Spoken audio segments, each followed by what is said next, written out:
Et si l'on changeait désormais la donne? Le groupe Divine 4.0, c'est un bar-restaurant qui vous transporte au cœur même des saveurs africaines. Du bon vieux poisson silure à la braise, une spécialité de chez nous. Un concept pour tous, pêche ton poisson vivant et laisse-toi servir par une équipe qualifiée et dévouée. Le restaurant Divine 4.0, c'est une explosion de papilles. C'est aussi un espace rafraîchissement adapté au confort des fins gourmets. Le groupe Divine 4.0 vous ouvre également les portes de l'auto-école pour une formation de haute qualité en conduite automobile, toutes catégories confondues. Et ceci dans des conditions uniques. Groupe Divine 4.0, quand la qualité se fait une priorité. Nous sommes situés au quartier Damas, 100 mètres avant le rond-point Damas. Mesdames et bonjour, nous sommes le mercredi 6 décembre 2023. Merci de continuer à nous faire confiance en direct sur Info TV, votre chaîne de télévision qui monte et qui monte encore. Ce 6 décembre n'est pas forcément un jour ordinaire pour le Cameroun et vous l'avez probablement imaginé. Nous allons recevoir un hôte de marque ce jour. Il s'agit tout simplement du président, le général de brigade Clotaire Oligui Nguema, le nouvel homme fort du Gabon qui est en visite officielle ce jour au Cameroun à l'invitation de son excellence le président de la République du Cameroun, son excellence Paul Biya. Quel peut être l'enjeu de cette visite, surtout lorsque nous savons que depuis un certain temps, certains analystes ont pensé que le président Paul Biya boudait tout simplement le président de transition au Gabon, Clotaire Oligui Nguema.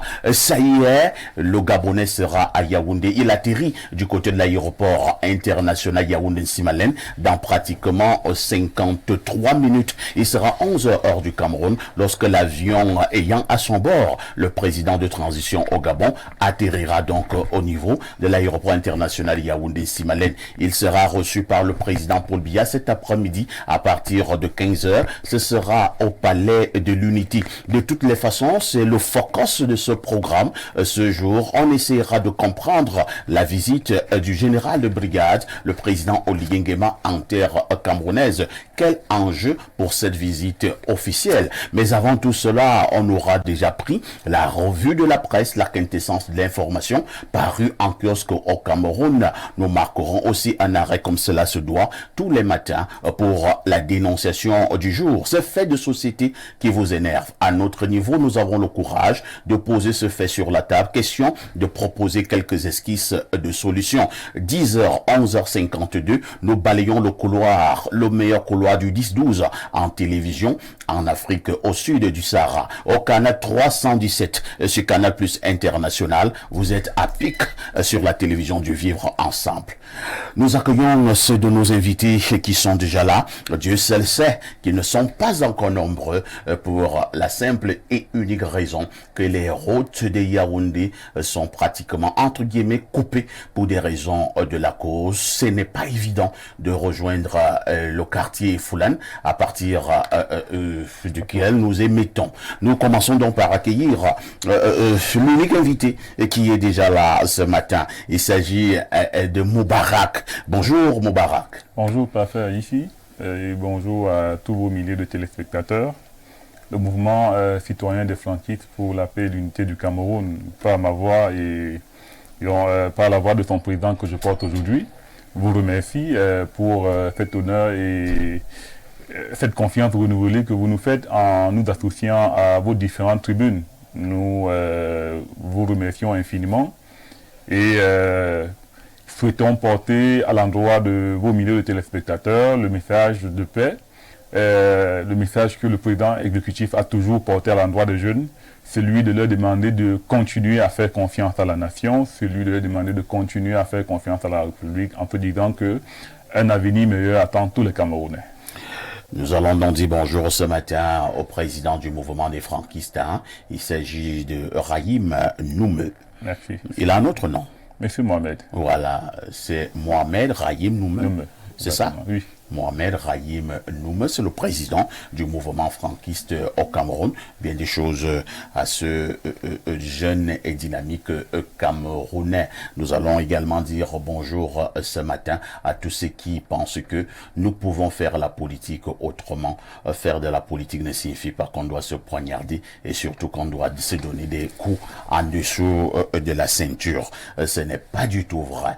Lorsque nous avons dit cela, est encore attendu sur ce plateau le journaliste directeur de publication François Mboké du journal Diapason est aussi encore attendu sur ce plateau, notre consultant de tout temps mais alors de tous les temps, sans oublier le sucre national Bernardo Basson. À tout de suite pour la suite. Et si l'on changeait désormais la donne? Le groupe Divine 4.0, c'est un bar-restaurant qui vous transporte au cœur même des saveurs africaines. Du bon vieux poisson silure à la braise, une spécialité de chez nous.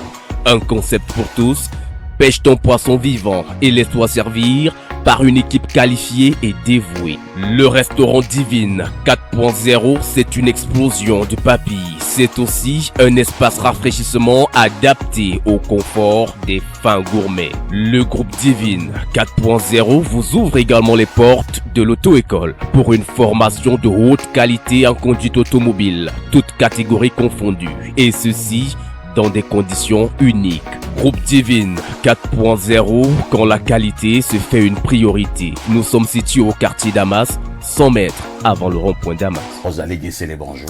Bonjour Paféa ici et bonjour à tous les téléspectateurs. Comment tu vas ce matin? Je vais bien, de mieux en mieux.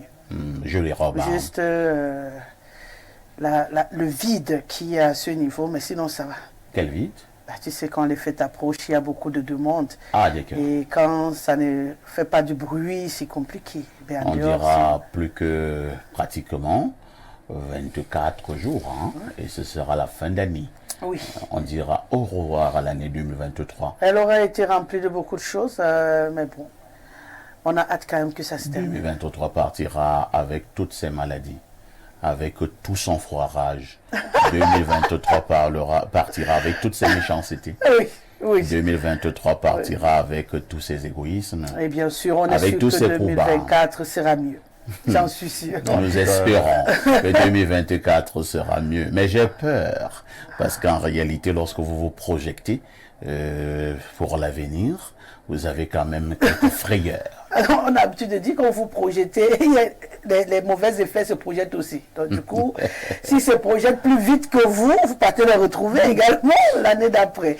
Mais je suis sûr quand même qu'il y aura un petit nettoyage quand même et qu'on aura une année qui va démarrer mieux quand même que celle-ci ne s'achève, notamment pour moi. Trop de tensions, trop de difficultés, mais je pense que 2024 sera mieux. De toutes les façons, il faut garder espoir. Rosalie Guessélé est encore là ce matin pour faire son job, c'est-à-dire nous donner la quintessence de l'information parue en kiosque au Cameroun. Rosalie, que disent les journaux? Beaucoup de bonnes nouvelles ce matin, beaucoup de coopération également. On va donc démarrer avec le quotidien Info Matin qui parle justement de Cameroun-Gabon. Le projet de chemin de fer Nabéba-Kribi prend corps. Le contrat a donc été paraphré. Ce contrat de partenariat entre Mode Bridge Operate Transfer et bien entendu le Cameroun a été signé le 5 décembre du côté de Brazzaville. Et il y avait donc côté congolais le Premier ministre Anatole Coliné Makosso et le ministre d'État, ministre des Industries minières et de la Géologie, Pierre Oba. Et côté camerounais, le ministre des Transports Jean-Enes Ngalé Bibere Masséna et son collègue par intérim en charge des mines, de l'industrie et du développement technologique, Fou Calistus Gentry, en page 3, les précisions de cette actualité. Et bien entendu, le pied de une est consacré à Oligui Nguema qui est à Yaoundé ce jour, les dessous d'une visite. On rappelle que l'égaliste et républicain Paul Biya reçoit enfin ce 6 décembre le nouvel homme fort de Libreville, arrivé à la tête du Gabon à la suite d'un coup d'État. Entre-temps, le président Ali Bongo Mala Tchad reste isolé. Son épouse Sylvia et son fils Noureddine Bongo en prison. Un climat plutôt tendu pour une visite qui jusqu'ici était un tout petit peu douteuse. En page 4, les précisions. À la suite des Faux Matins, le journal à capitaux publics Cameroun Tribune consacre sa vitrine justement à la coopération Cameroun-Gabon, rencontre au sommet. Le journal en page 2 nous propose de lire le programme de cette visite.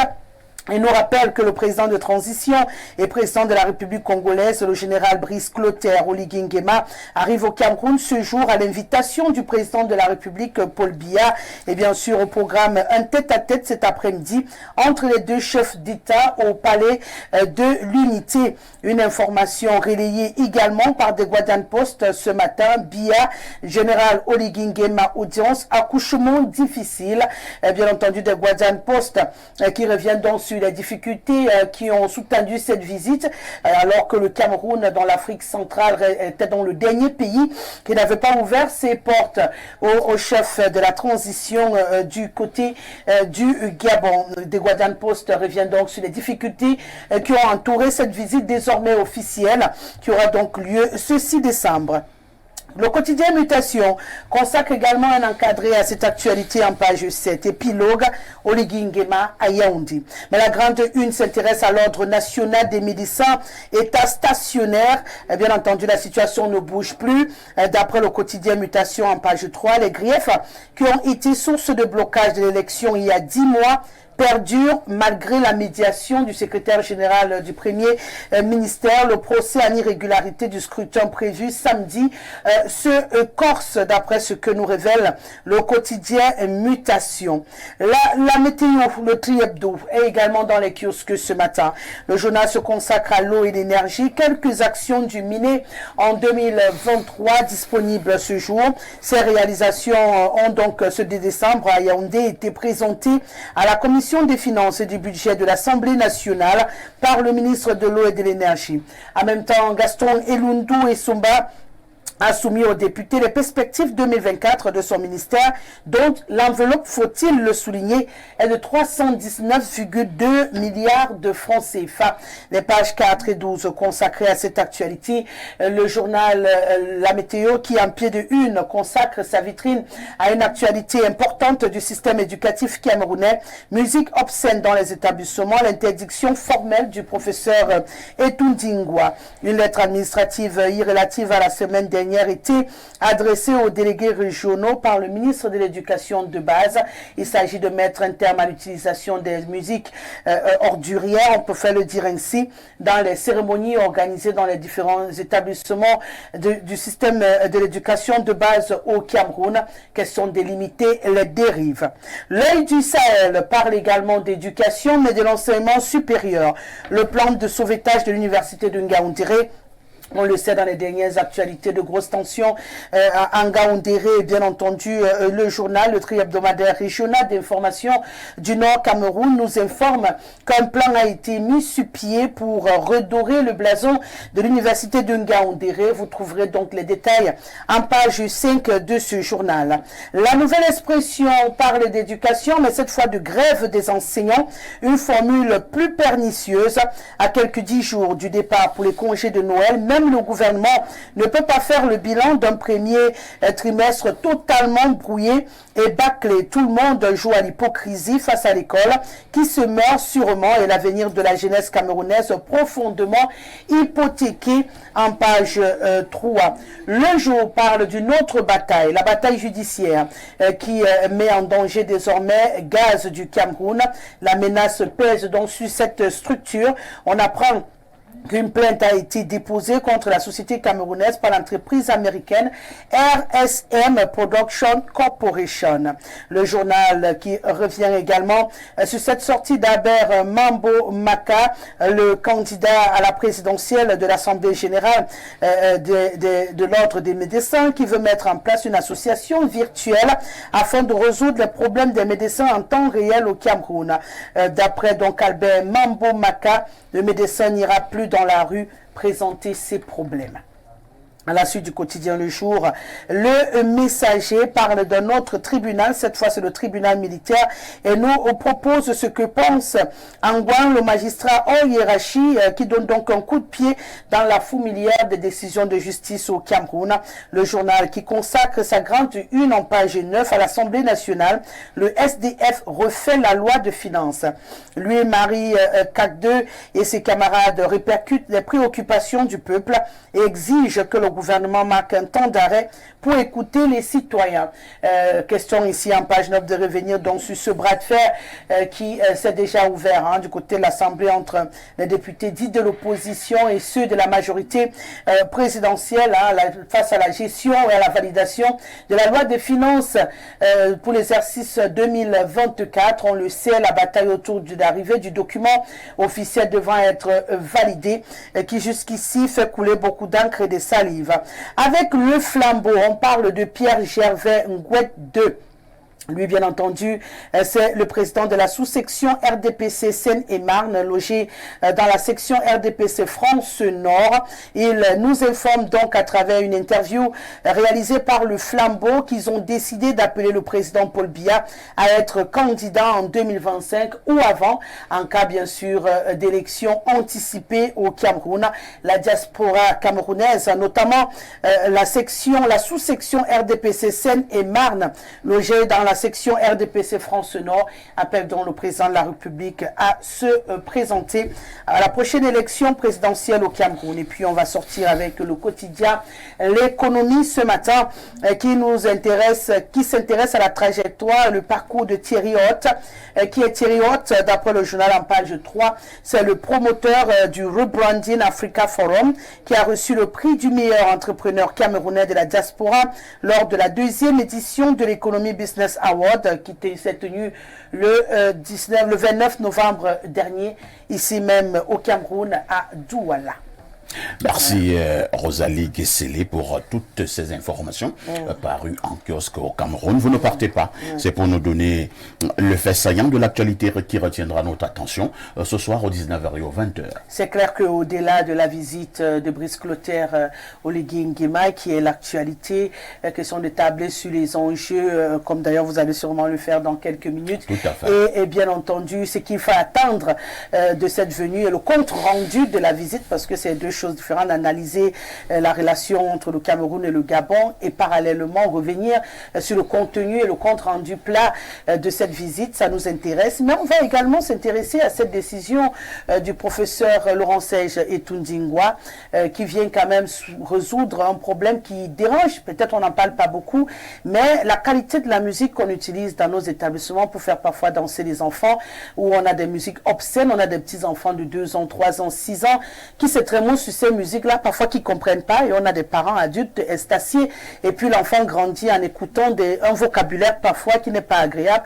Conséquence, au secondaire, on a des, excusez-moi, mais des partous et autres dérives. Donc il faut commencer le combat, et je pense que le ministre a décidé d'attaquer à la racine ce problème en nettoyant un tout petit peu au niveau des tout petits pour que la graine puisse germer sans les mauvaises herbes autour. Donc on applaudit la réflexion et la projection du ministre de l'Éducation de base.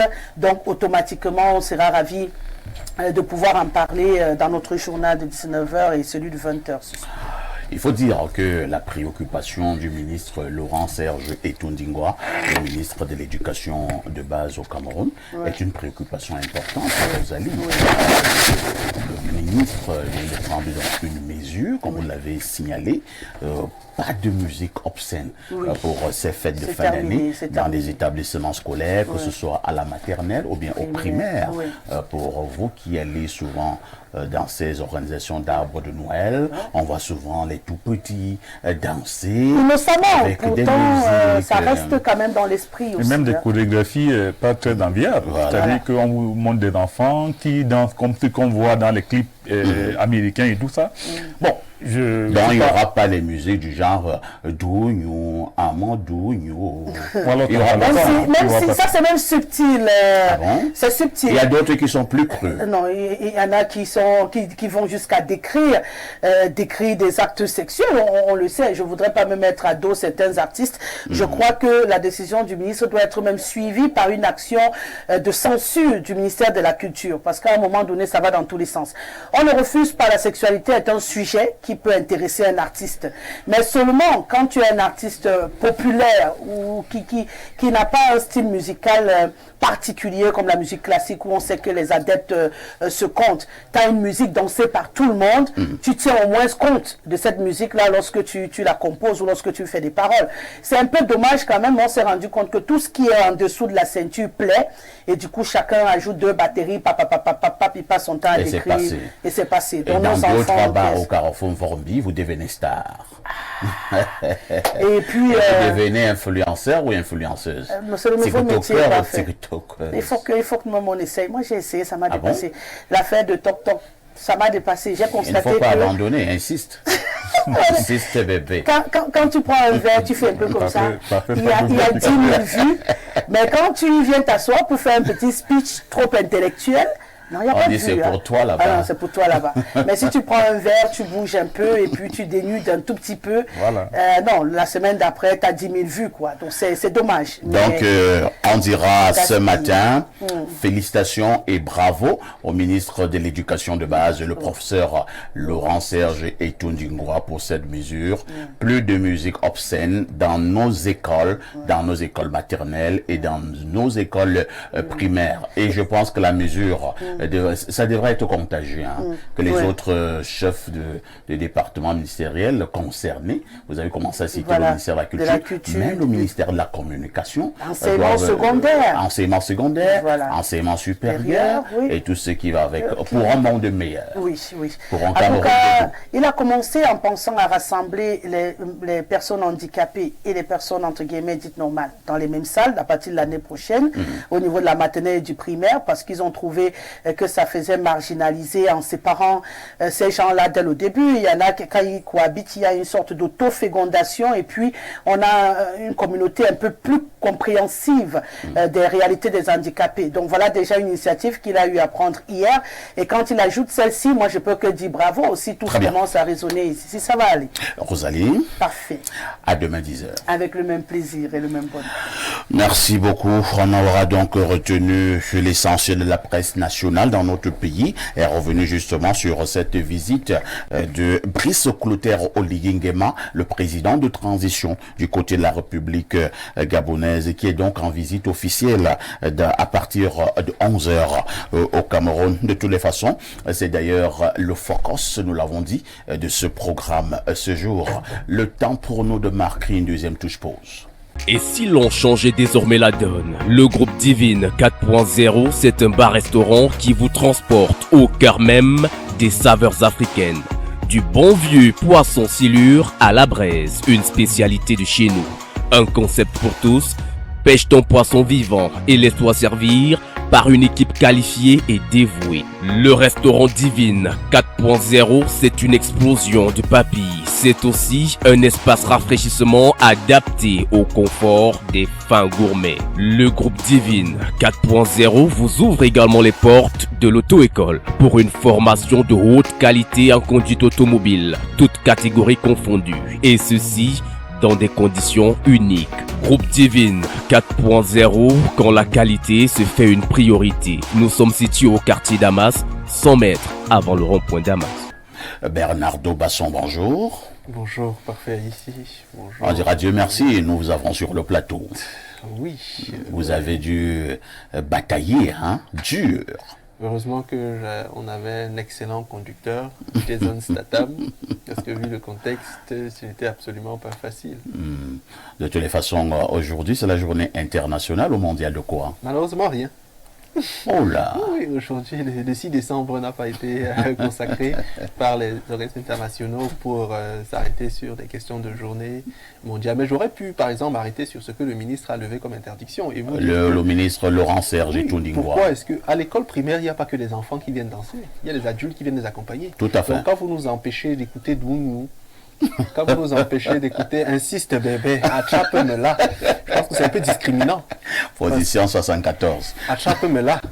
Vous voyez que là, il n'y a que les enfants qui sont, on va dire quoi, protégés. Les adultes qui veulent écouter cela, qu'est-ce qu'on en fait? Bon, c'est juste pour rire. Hein, parce que la vérité, je pense que c'est une mesure qui est salutaire, Tout à fait. qui est utile vu le contexte. Le niveau de dépravation des mœurs au Cameroun est quand même assez inquiétant. Donc je pense que c'est une sortie qui tombe à point nommé. Il fallait vraiment faire cela. J'espère que les artistes seront un peu plus emmenés à produire des contenus beaucoup plus digestes dans un environnement comme le nôtre qui va en décrépitude progressive. Vraiment. Merci. Je profite donc pour Oui. dire bonjour à un fidèle, Miguel, l'architecte, qui nous regarde tous les matins. Très bien. En face de vous, on accueille notre consultant de tout temps, mais alors de tous les temps. Il s'agit de Pierre Blériot Niamek. Pierre Blériot, bonjour. Bonjour, parfait ici, bonjour à votre panel, bonjour à vos millions de téléspectateurs. Ça a été un miracle. Hein. Nous avons presque jeté l'éponge déjà, nous avions jeté l'éponge parce que nous ne voyons aucune issue. Hein. Tout est bloqué et cela nous réveille. Est-ce que c'est ça une capitale? Nous n'avons pas de route. Nous n'avons pas de voie de contournement.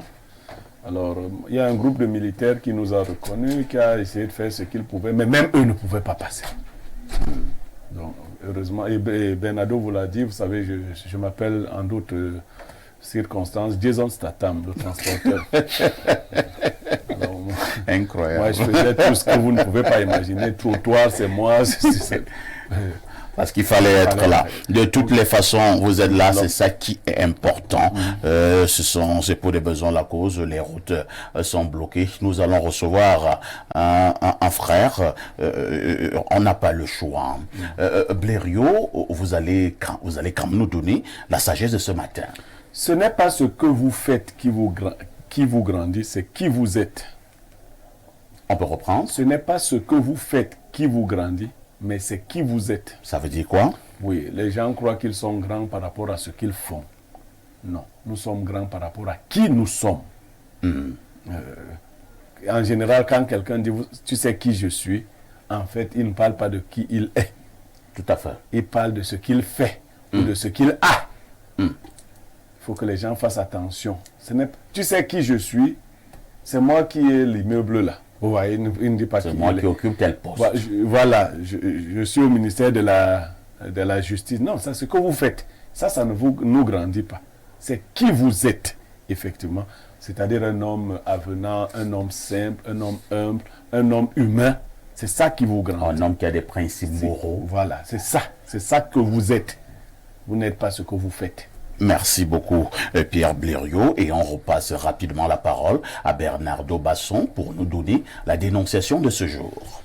Alors, il ne fallait surtout pas la manquer. Parfait ici aujourd'hui, c'est une jeune fille, une jeune dame qui dénonce une situation embarrassante. Mais à la réalité, elle s'auto-dénonce. Elle s'auto-dénonce, voilà pourquoi c'est assez particulier. Alors, depuis qu'elle a 14 ans environ, son père a commencé à avoir des attouchements sur elle, à la tripoter particulièrement. Et au départ, elle se sentait apeurée, elle avait peur, mais il la rassurait continuellement. Et quand elle a atteint 17 ans, son père a commencé à lui dire, tu sais, les hommes dehors, ils sont méchants, les hommes dehors, ils sont violents, certains voudront avoir des rapports sexuels avec toi, mais ils ne feront pas ces rapports avec toi de la meilleure des manières. Il faudrait que moi-même, je te déflore, bon, pour ne pas employer le mot grossier, vous voyez de quoi je veux parler. Voilà. Non, les enfants, qu'est-ce que les gens vont comprendre, je te déflore? Bon, les enfants sont à l'école. Bon, ok. Le père a dit à la fille, il faudrait que moi-même je te dévierge. Voilà. Et du coup... Quelqu'un dira que je te dépucelle. Voilà, par exemple. Pour les gens qui sont allés à l'école. On choisira le mot. Et donc là, le papa y est allé. Il a donc dépucelé sa fille. Incroyable. Elle avait 17 ans à l'époque et aujourd'hui elle a plus de 25 ans. Cela continue. Ils ont toujours des rapports sexuels. La maman de la jeune fille les a attrapés un jour, donc elle a attrapé son mari et sa fille en train d'avoir des rapports sexuels. Une fois qu'elle les a vus, elle a fait un AVC, un accident vasculaire cérébral, et elle est jusqu'aujourd'hui sur fauteuil roulant depuis quelques années maintenant. Elle est sur fauteuil roulant, elle ne s'est plus jamais remise de cela.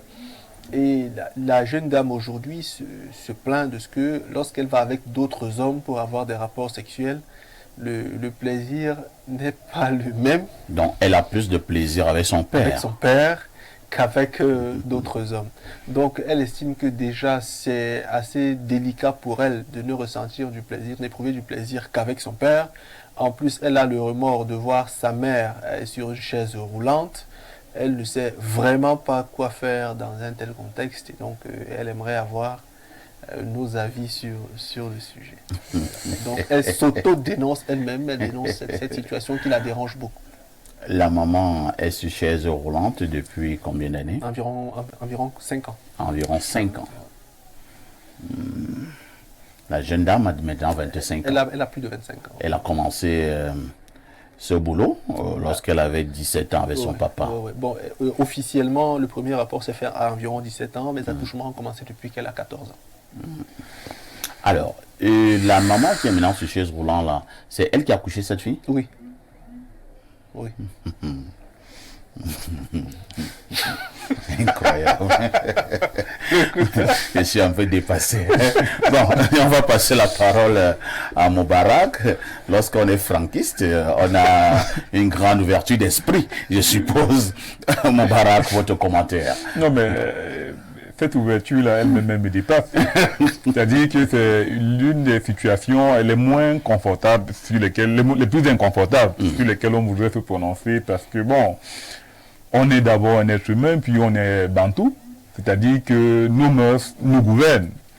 Maintenant, imaginez qu'une fille a pu avoir de tels rapports avec son parent. Bon, il est vrai qu'il y a une situation que je pense c'était à Bertois. Il y a peut-être 1 ou 2 semaines, on va aussi parler d'une histoire pareille où le conseil de famille se serait réuni. Si ce n'est pas à Bertois, c'est que c'est un pays bassa. Le conseil de famille... Ezeka, voilà. Le conseil de famille se réunit donc pour punir le parent et la fille. Ils les ont fouettés. Donc, on les a fouettés. Oui, publiquement. Publiquement, on les a fouettés publiquement. Donc, je veux dire, c'est très grave, mais c'est désolant de penser qu'un papa, parce que je pense que c'est lui l'initiateur, il y a quand même s'il faut établir des responsabilités aujourd'hui, le papa de la fille a initié sa fille progressivement vers cet acte-là. Parce que ce que Bernardo explique, il dit qu'ils ont commencé avec des attouchements. Lorsque la fille avait 14 ans. Lorsqu'elle avait 14 ans. Peut-être même qu'avant les attouchements, il y avait déjà une certaine attention quand elle avait peut-être 8, 9, 10 ans, des petits bonbons, des petites choses qui faisaient de la fille une personne particulière à la maison pour préparer la psychologie de l'enfant à aimer davantage son papa, à davantage faire confiance. Donc, il est le premier responsable de l'affaire. Maintenant, il a conduit sa fille dans cette histoire-là où maintenant elle se retrouve à presque devenir amoureuse de lui. Si elle nous écoute, la première chose que nous lui disons, c'est d'arrêter immédiatement cela. C'est-à-dire de ne pas seulement se dénoncer comme elle s'est dénoncée là, mais de prendre la décision immédiate d'arrêter et d'envisager toutes les conséquences traditionnelles, parce que il y a déjà comme une forme d'inceste, de malédiction qui s'abattra sur elle. Et donc elle commence immédiatement à envisager toutes les conséquences qui peuvent venir et voir comment à travers les traditions, les différents usages, elle peut du moins se décharger d'une part des malheurs qui devront s'abattre sur elle et chercher à se réconcilier avec sa maman. Parce que de toutes les façons, je ne vois pas comment on peut excuser le papa. Donc je ne parle pas trop de lui. Moi j'ai même une préoccupation. Hein. C'est-à-dire cette jeune dame, elle est quand même particulière. Elle-même dit qu'une fois, sa maman a eu à les surprendre en plein acte bizarre. Et sa maman, de ce fait, a piqué un AVC. Et maintenant, elle est sur fauteuil roulant. Mais elle a continué à le faire avec son papa, malgré ce qui est arrivé à sa mère. C'est pour cette raison que je t'ai parlé d'initiation au départ. C'est-à-dire que la fille n'est pas dans un processus normal. Elle a été initiée progressivement à cela par son père. Et donc, elle n'agit pas selon ses codes mentaux normaux. Elle est plutôt en train d'agir... Vous voulez dire que la fille a été envoûtée Elle a par été son envoûtée. papa? C'est inexplicable. D'avoir vu sa mère sur chaise roulante et continuer, elle a été envoûtée. Ce n'est plus la même personne qui agit. Et donc, je dis, la seule chose qu'on peut lui recommander, c'est d'avoir le courage d'arrêter, de couper le lien que son père a créé. Très bien. Et d'essayer, par des voies traditionnelles, par toutes les voies possibles, non seulement de diminuer la dose de malheur qu'elle doit recevoir, mais de refaire sa vie avec sa maman. Parce que là, c'est grave. C'est même... c'est inexplicable en réalité. Les mots te manquent. Les mots me manquent. Merci. J'espère que celui qui trouvera les mots est à côté de moi. Pierre Blériot-Niemek. C'est vrai que certains très rapidement vont condamner le papa. Ne vous attendez pas à ce que c'est moi qui le défende. Mais même cette fille elle-même là, est-ce qu'elle n'a rien à se reprocher? Elle a quand même 25 ans. Et elle continue à aller au Kosovo avec son père. Non, du point de vue même de la psychologie, la fille n'a pas grand-chose à se reprocher. Ah bon? Tout à fait. Les enfants, filles, ont une tendance à aimer, et même sexuellement, leurs parents, leur papa. Ah bon? C'est ce qu'on appelle le complexe d'Électre. Tout à fait. Et c'est par l'éducation que... Et l'inverse, le complexe d'Édipe. D'Édipe, oui, tout à fait. C'est par l'éducation qu'on leur dit que leur papa n'est pas leur mari. Vous verrez la petite fille vouloir bousculer sa maman tout le temps pour profiter de la tendresse de son papa. Donc le fautif ne peut être que le papa. Et comme Moubarak vous le disait, il a fait naître des sentiments. Il n'y a pas la télécommande des sentiments. Tout à fait. Il a profité de cette attraction naturelle qu'il a transformée en amour érotique. Et maintenant, s'il se trouve, selon les descriptions, qui lui fait bien l'amour. Mais on est désolé de le dire. Papa qui fait bien l'amour à sa fille. Oui, il faut d'abord décrire la situation. C'est regrettable. Nous avions... La fille est même allée plus loin. Excuse-moi de te couper. Oui, bien sûr. Elle a même dit que il est arrivé qu'elle aille avec d'autres personnes dehors.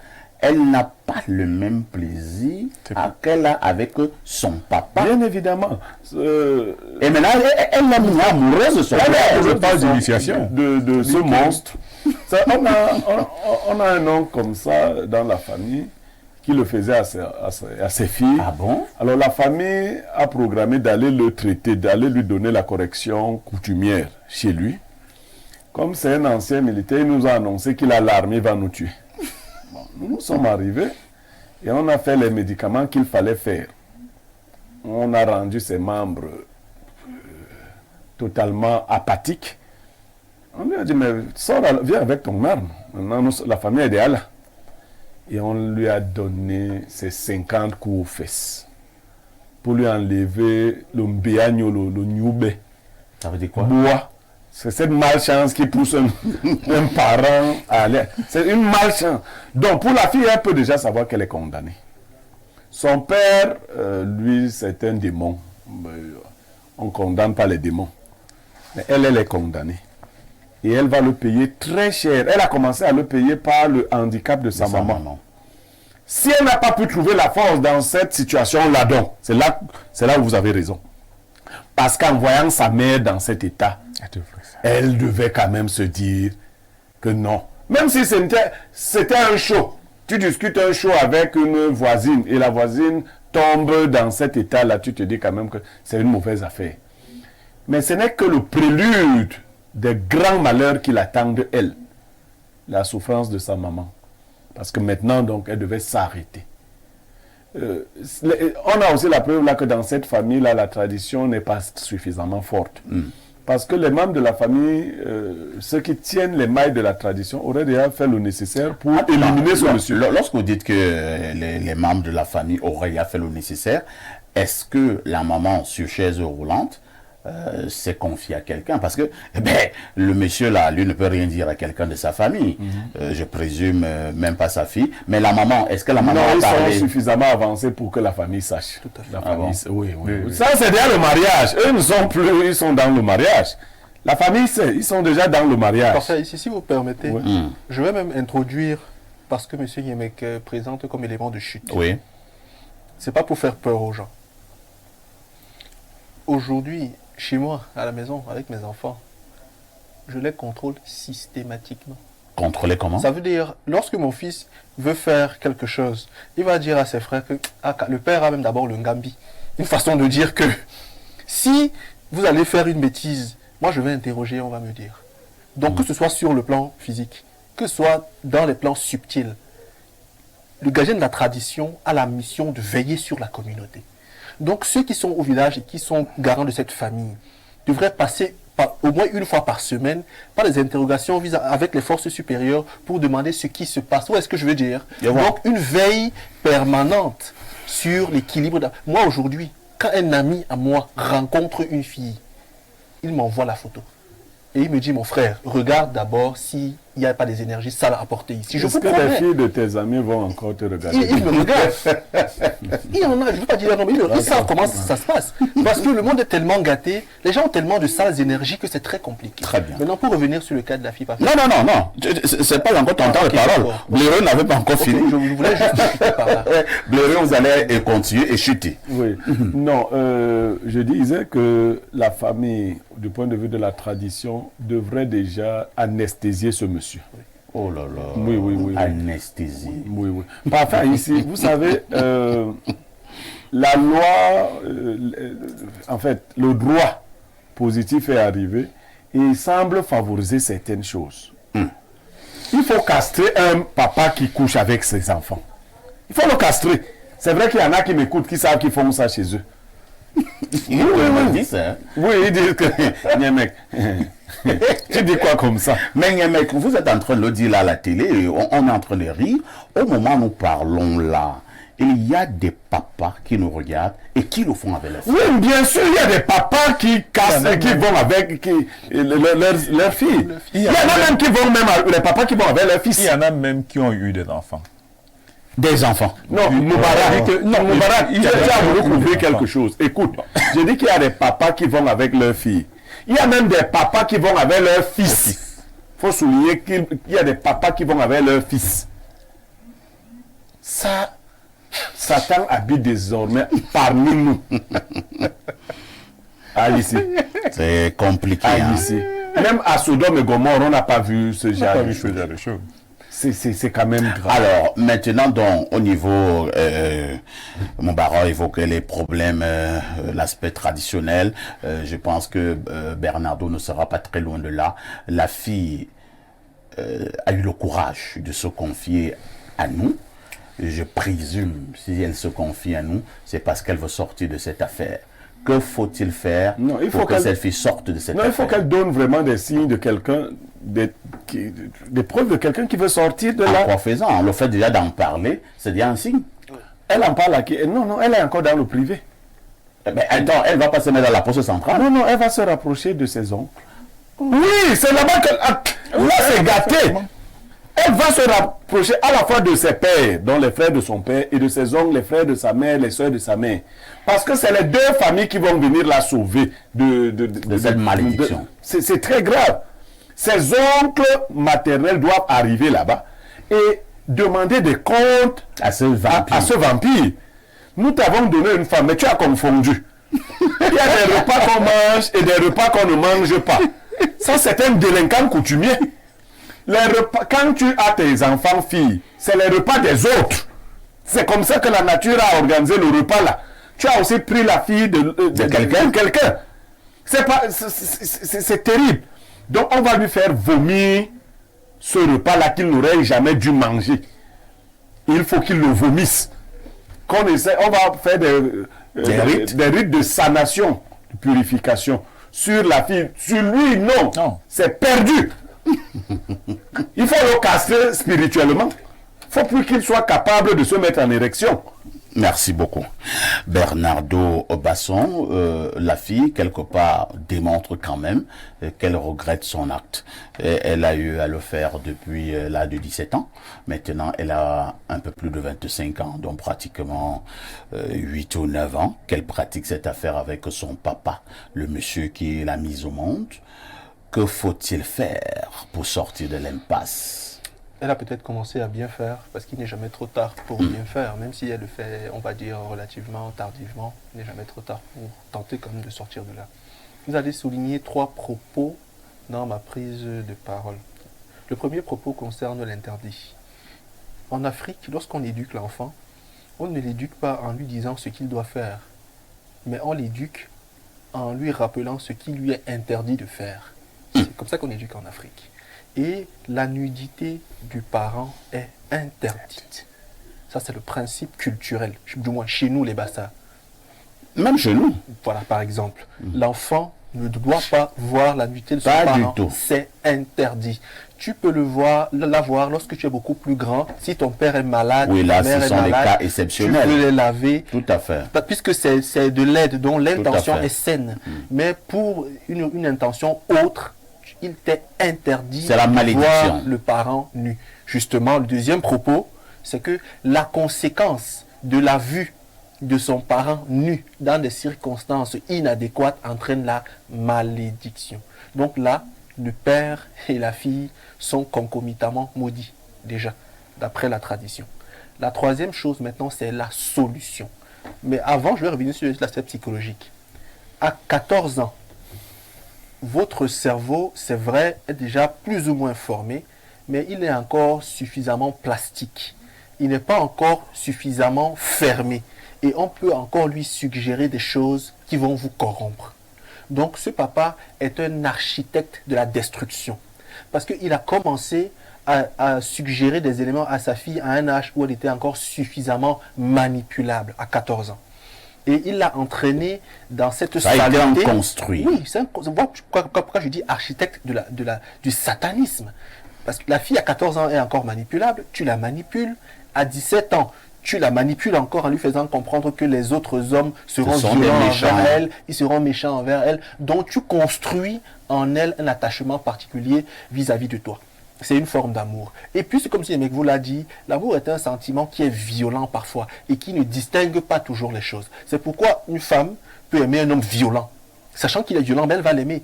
Parce que l'amour, à un moment donné, entraîne tellement qu'on perd grandement le contrôle de sa personne, qu'on est profondément amoureux.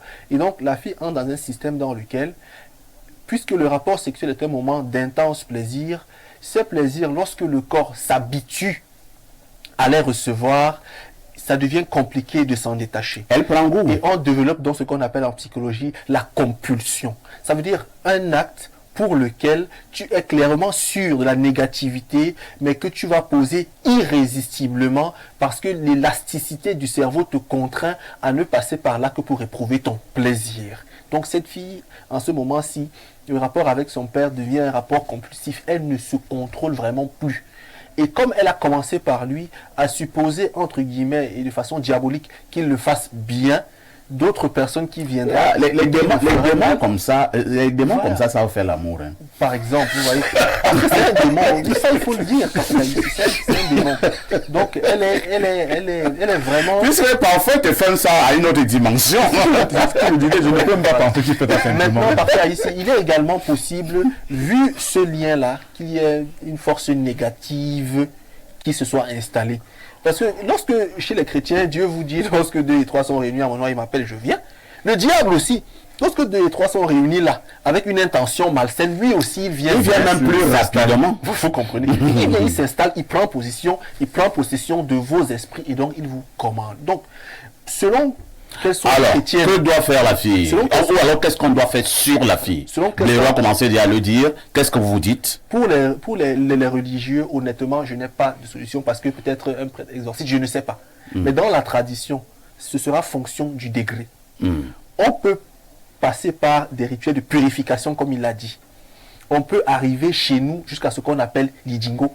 Je connais les jingo. Donc, tu connais beaucoup de choses. Hein. Mais est-ce que ne trouve pas ça? Les jingo est une danse rituelle et qui se pratique dans la nuit, il y a du feu et tout ça. Voilà. En fait c'est une danse qui est très mystique. Tout à fait. Et qui parfois réussit à délier les sorts de malédiction. Vous voyez. Mais c'est une des voies absolues.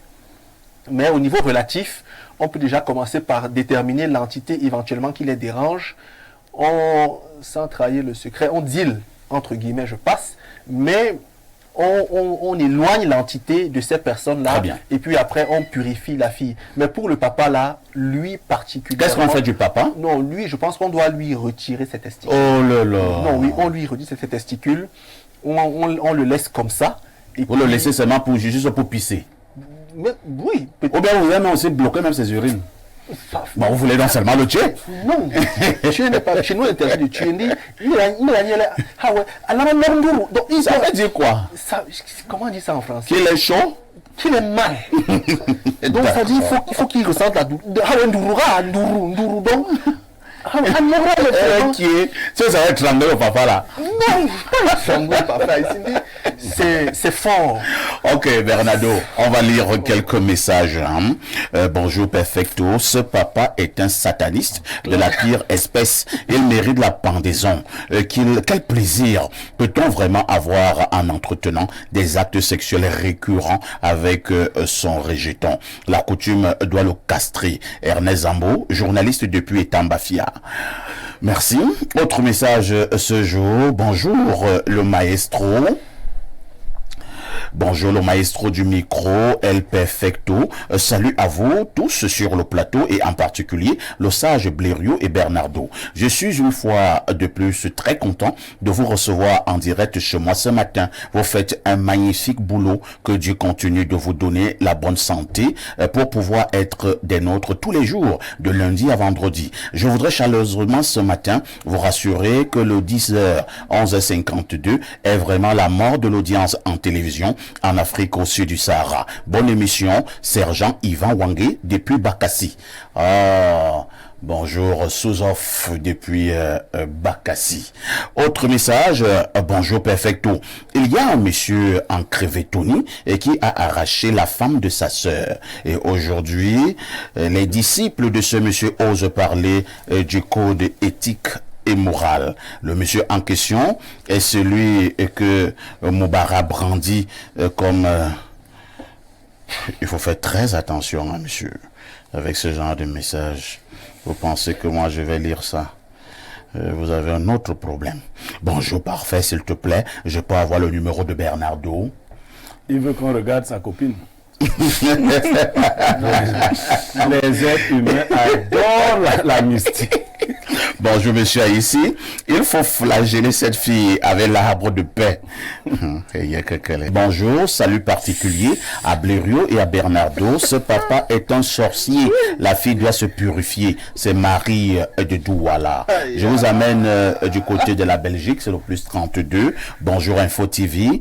Chez les Bamileke, on doit la taper, elle et son père en public au village. C'est Kouaté depuis Liège qui envoie le message. Parfait. Oui. Allez-y. Mais je disais pour le rituel d'inceste, on fait ça nu. T'as vu, pour vous purifier là. Avec une chèvre. Aussi, Vous avez une chèvre. Vous avez une chèvre. On dit chez nous les Ewendo, il y a quoi, on tombe. Jusqu'à ce que la chèvre meure. On vous fouette sur la place du marché généralement. Bonjour à tous sur le plateau. Massa, vous allez nous tuer avec les dénonciations. La Wanda Foot. Je propose tout simplement que cette fille aille se confier chez un véritable guide spirituel qui pourra dénicher le mal profond de cette famille et les guider vers la lumière. Nos conseils ne seront que des commentaires, le subjectif du bar. C'est Steve depuis Douala. C'est comme c'est péjoratif. Steve. Hein? Steve, toi aussi. Steve, toi aussi. Autre message. Bonjour parfait ici et à tout le panel. Vous êtes radieux ce matin concernant la dénonciation du jour. Moi je trouve que c'est de la pure sorcellerie. Parfait, un homme normalement constitué ne dose pas du Kosovo à sa fille. C'est vraiment grave. Ce parent mérite la prison. Cette fille mérite un lavage spirituel. Bien des choses à vous, Akamba Olivier depuis Ngaounderi. Autre message. Salut à vous, ce papa fait partie de ces feignants qui disent que le porc avait fini par manger le mille-pattes à force de le voir. Il mérite qu'on le fouette. Ça, c'est la sorcellerie. Pur salif, c'est salif depuis Emana. Non, vraiment, ça, c'est un bon proverbe bantou. Hein. Ça n'a rien à voir avec les histoires des vampires. Bonjour. Espace miné, ce papa est un démon. Pour nous autres qui sont chrétiens, un enfant qui voit la nudité de ses parents s'expose à la malédiction. Autre préoccupation ce jour. Alors, nous prenons ce message au plus 44. Le plus 44, c'est quel pays? C'est l'Angleterre. Bonjour, parfait Haïti. C'est ma première fois de vous suivre en direct et je vous avoue que c'est vraiment un régal de suivre vos débats. J'aime bien les analyses du courageux consultant Yemek. Vous savez, j'ai eu la chance d'être son chef de classe dans le passé. Et croyez-moi, il a toujours été... Malheureusement, vous n'en avez pas mis le mot. Hein. Bonjour spécial à lui. Ah ben, si je donnais le nom, peut-être pourrait se... Non, monsieur Niemek est têtu depuis qu'il est petit. Voilà. Je mettais souvent son nom sur la liste des bavards. Je crois que le jour où il n'y a pas eu mon nom, c'est qu'il y avait corruption. Ah bon?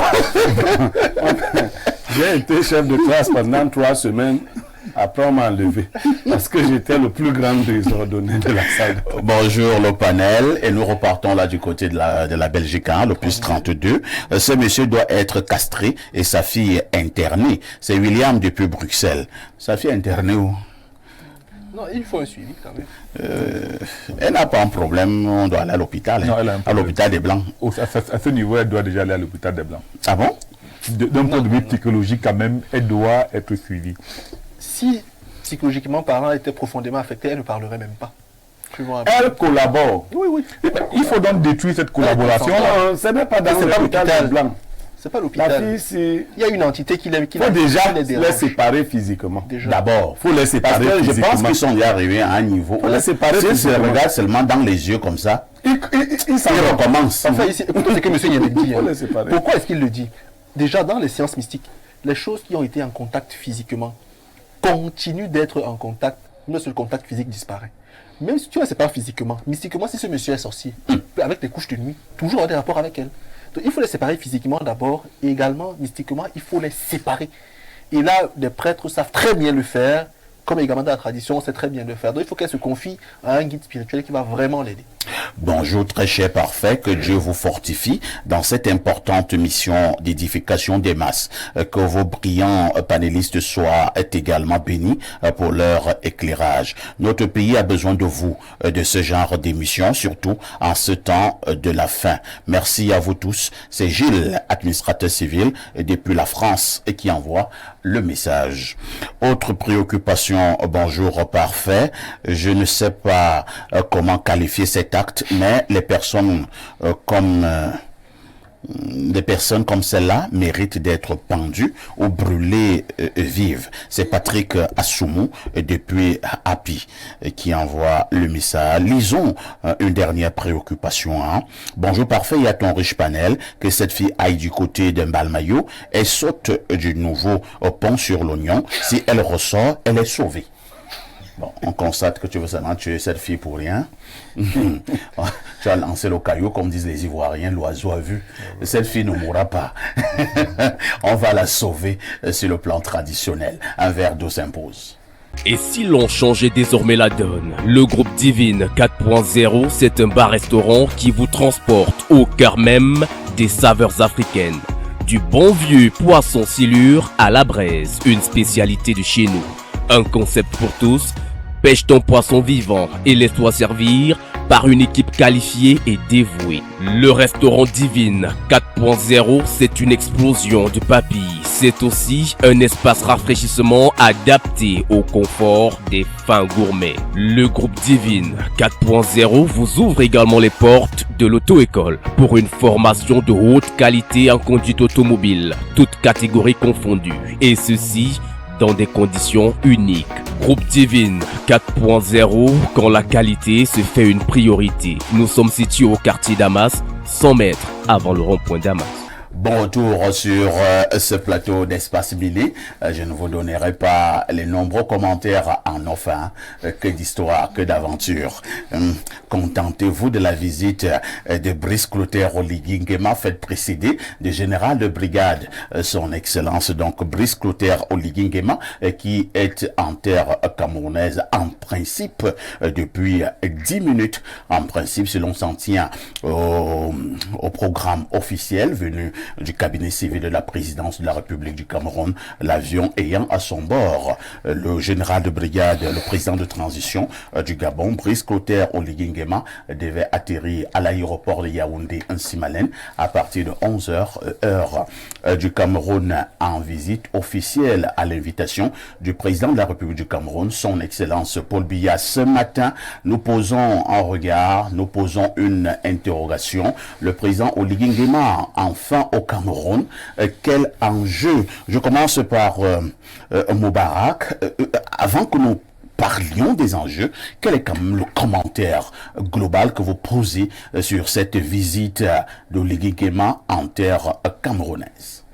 Bon, il faut dire par fait que le général Oligui était dans un processus de construction de sa reconnaissance avec des phases internes et externes. Je pense qu'il a acquis très rapidement la dimension interne de sa reconnaissance en tant que chef d'État. On va revenir sur cela. Et aujourd'hui, la reconnaissance internationale est arrivée à son point culminant parce que le chef de l'État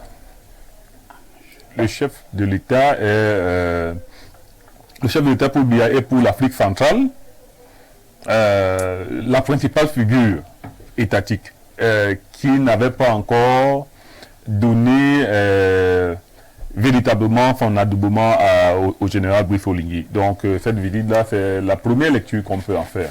C'est la première lecture. Maintenant, comme je disais, on peut développer encore davantage plus que cela, en revenant sur ce que Oligui a profité d'une situation. Je pense qu'il arrive au pouvoir quand il y a une dynamique de coups d'État révolutionnaires en Afrique. On a vu le cas malien, le cas burkinabé et le cas nigérian qui avait cours à ce moment-là. Donc il y a eu une sorte de gentleman agreement entre lui et le président sortant qui n'avait véritablement pas gagné l'élection ou alors qui avait perdu, pour permettre que le pouvoir reste dans ce cadre-là. Et donc du coup, ils ont surfé sur la dynamique des coups d'État révolutionnaires pour se fabriquer une légitimité populaire comme putschiste au Gabon, comme révolutionnaire au Gabon. Et cela, j'appelle ça une forme de reconnaissance populaire qu'il a acquis facilement. À la suite de cela, donc, il a commencé une démarche diplomatique à travers de nombreux pays, parce que le Cameroun n'est pas le premier dans lequel il vient. Et la reconnaissance en relations internationales est un concept trop fort. Si un État doit être perçu comme un État, il doit être reconnu par les autres. Et si un État doit être perçu par un État, il doit être reconnu par tous les autres États. De la même manière que pour qu'un chef d'État soit perçu véritablement comme un chef d'État, il doit obtenir la reconnaissance de tous les autres, de tous ses pairs. Donc ce qui se passe à Yaoundé aujourd'hui doit être perçu comme le point culminant d'un processus de construction de la reconnaissance de M. Oligui Nguema, non plus comme général, mais comme président de la République. Très bien.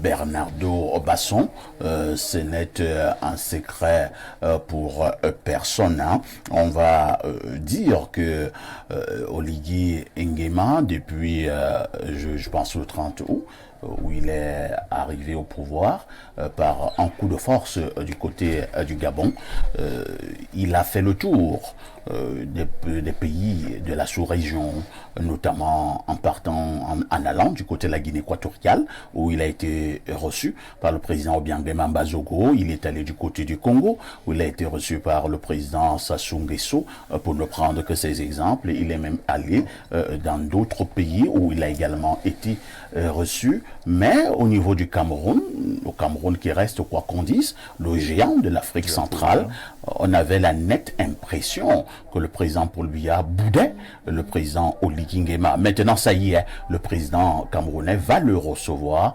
Comment vous expliquez cela? On dira ouf, et comme a dit un journal ce matin, accouchement difficile. C'est compliqué parce que le contexte, à mon sens, est assez bigarré. Plusieurs autorités camerounaises, plusieurs ministres camerounais ont contesté la manière par laquelle le président Oligui est arrivé au pouvoir. Du côté de Yaoundé, cela a été très mal perçu initialement, Parce que, comme vous pouvez le savoir, le spectre d'un coup d'État planait également au Cameroun, puisque le Gabon est le pays proche et tout ça. Donc, c'était très compliqué au Cameroun, même si on pense que c'est... Mais comment ça, le spectre d'un coup d'État planait au Cameroun? Parce que, justement, une fois que cela est arrivé au Gabon... Est-ce que parce qu'il y a eu un coup d'État au Gabon que le spectre plane aussi au Cameroun? C'est une déduction? Non, pas une déduction, il s'agit plus des rumeurs. Nous sommes liés? Quand je parle de spectre, je dis les rumeurs, je dis les discussions. C'est encore mieux de parler de rumeurs. Les discours de maisons de chaumières faisaient état de ce que voilà, la maladie qui a attrapé le haricot peut également attraper l'arachide, ce qui est arrivé chez la poule peut également arriver. C'est un mauvais proverbe en ce moment. Donc des spéculations comme celle-là foisonnaient. Il faut éviter ce genre de proverbe en ce moment.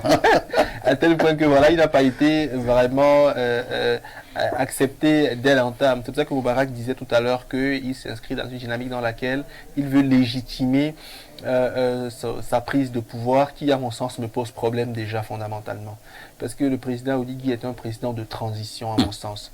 Il n'a peut-être pas pour mission fondamentale de restaurer l'équilibre au Gabon. Il a dit qu'il devait restaurer les institutions. Justement, et je ne pense pas que pour ce faire, il a besoin d'un tour dans la sous-région. Moi, je pense pas. Je pense que son cheval de bataille, je pense que son principal travail doit se limiter au Gabon, un pays qui a une situation politique délicate. Mais sauf quand même que voilà, en politique, en ce moment, je vous relance Bernardo, on ne peut plus vivre en autarcie, même s'il sera à la tête de l'État pour cette transition pendant 1 an, il y a des relations qu'il devra avoir avec les autres pays. Fondamentalement, oui. Mais moi, je pense qu'il recherche plus une vraie légitimation en tant que chef d'État et non en tant que leader de transition. Vous lui faites un procès en sorcellerie. C'est une impression. Parce que dans d'autres États, il y a eu des gouvernements de transition. Mais on n'a pas vu ces gouvernements de transition avoir un tel déploiement. On a plus vu des personnes rester en autarcie et se construire pour essayer de conduire de nouvelles élections. Vous voyez ce que je veux dire? Donc ça me pose problème. Maintenant, il a été adoubé par ses pairs d'Afrique centrale. On a bien sûr subodoré l'idée d'une France-Afrique qui serait encore en train de végéter. Il a été chaleureusement, amicalement présenté avec le chef de l'État français, ce qui a laissé quand même dire des choses pas toujours bien. Donc, à mon sens, c'est une visite qui, moi, me semble être délicate, mais je pense que sur certains aspects, Paul Biya sait bien faire les choses. Sur certains aspects, je pense, sait bien faire les choses. Le contexte sécuritaire est délicat dans la sous-région.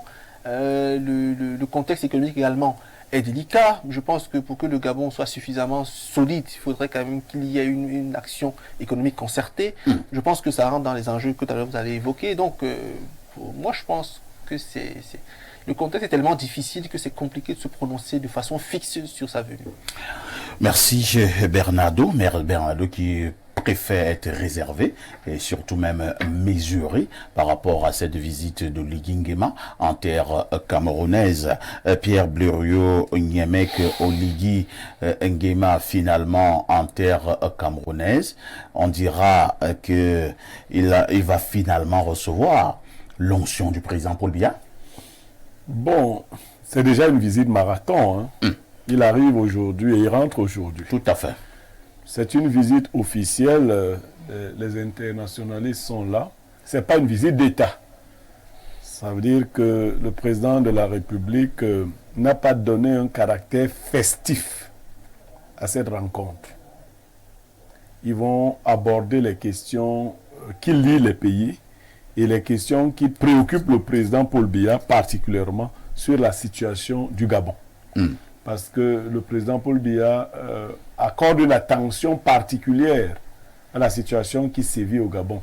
Le Gabon est une sorte de continuum pour le Cameroun. Vous voyez, quand vous êtes à la frontière Cameroun-Gabon, c'est carrément les mêmes populations. Tout à fait. C'est des Fang-Beti et autres. Donc, du côté d'Abamingka, au Grand Marché. De toute éternité, la situation de ces deux pays a souvent préoccupé l'un et l'autre. D'autre part, le président Oligui Nguema a enlevé du pouvoir un des fils du président Paul Biya. Il ne faut pas oublier que Ali Bongo avait été confié par son père à Paul Biya. qui devait le conduire dans un certain nombre de choses. Nous parlons ainsi parce que c'est la réalité. Il y a une sorte de patrimonialisation du pouvoir chez nous. Aujourd'hui, donc, Oligui Nguema sera au Cameroun. Il sera reçu par le chef de l'État dans une rencontre qui se verra brève, mais au cours de laquelle on va aborder des questions sérieuses. Je crois qu'entre autres, la question du traitement infligé à son prédécesseur sera évoquée. Où se trouve Ali Ben Bongo et dans quelles conditions il est gardé. Mais également, vous parlez d'onction. Non. Vous verrez que ce monsieur n'ira pas au palais d'Etoudi avec son treillis militaire. J'avais commencé à le dire depuis. Parce que pour Paul Biya, ce serait légitimer donc un coup d'État militaire. J'avais déjà suggéré, vous vous rappelez, j'avais suggéré, quand je demandais comment Sadi, le ministre, se trouverait. Non, il sera en costume civil. Et cela, c'est une symbolique de la part du chef de l'État du Cameroun. Lui, que moi, je ne reçois pas ici des poutistes. Est-ce que ça change le fait qu'il est le président du Gabon? Non, ça ne change pas. Ça, c'est la réelle politique. Le président Paul Biya a freiné des quatre fers, mais il ne pouvait pas rester définitivement sur cette position. De toutes les façons, parfois ici, si vous refusez le mariage d'un de vos enfants avec quelqu'un d'autre, une fois qu'ils sont mariés, vous êtes obligé de constater qu'ils sont déjà mariés. Votre refus visait à empêcher que l'action ne se déroule. Une fois qu'elle s'est déroulée, les Gabonais ont adoubé dans leur grande majorité.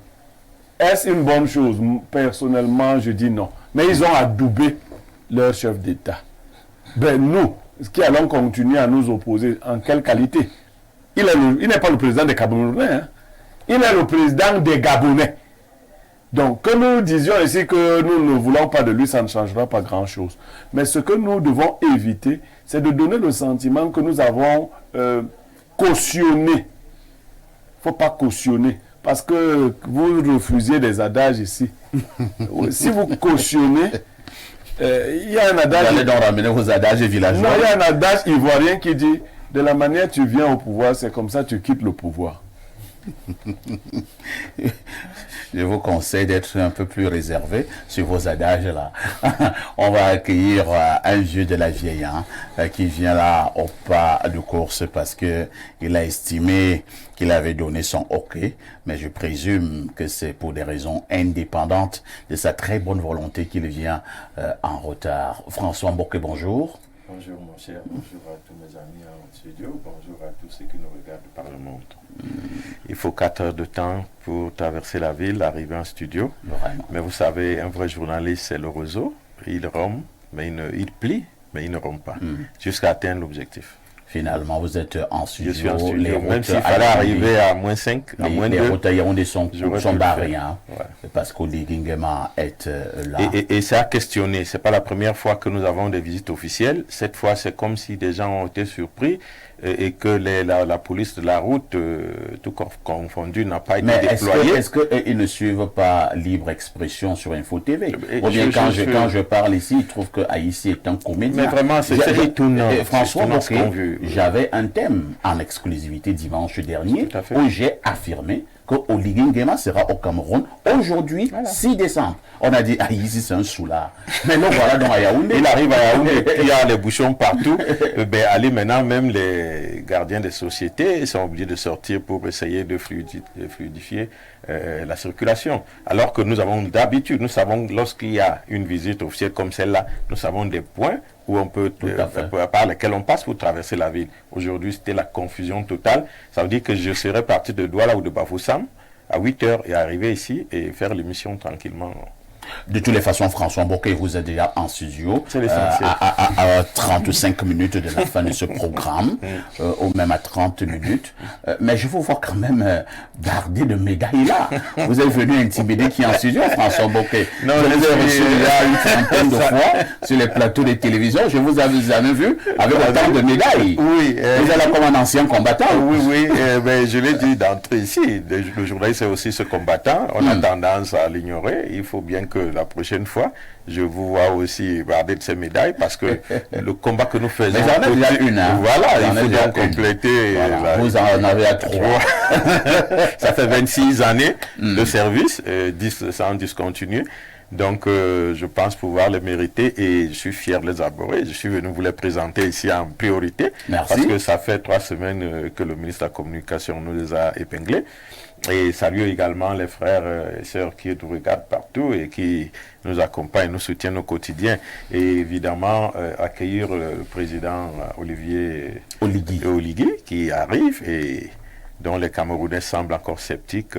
Bon, j'attends peut-être que le débat soit ouvert ou vous l'avez lancé.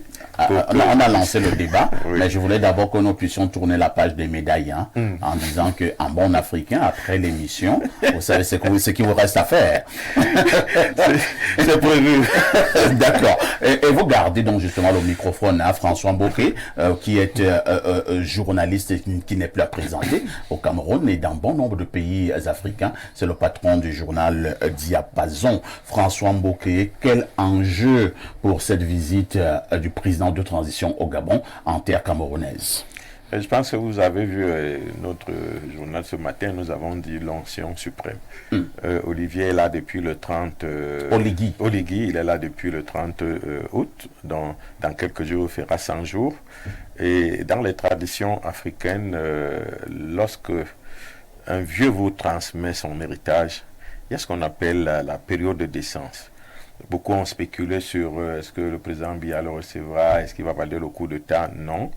Lorsque le feu Bongo partait, il a légué son héritage au président camerounais. C'est pour cela que chaque fois qu'il y a un problème dans cette famille, on vient voir le père à Yaoundé. Alors, est-ce qu'il va valider le coup d'État? Non, je pense que il faut gérer 2 fils d'un même père, parce que Oligui n'est pas non plus loin du feu Bongo. Donc, c'est des enfants que le président Biya a connus sous le magistère de leur père.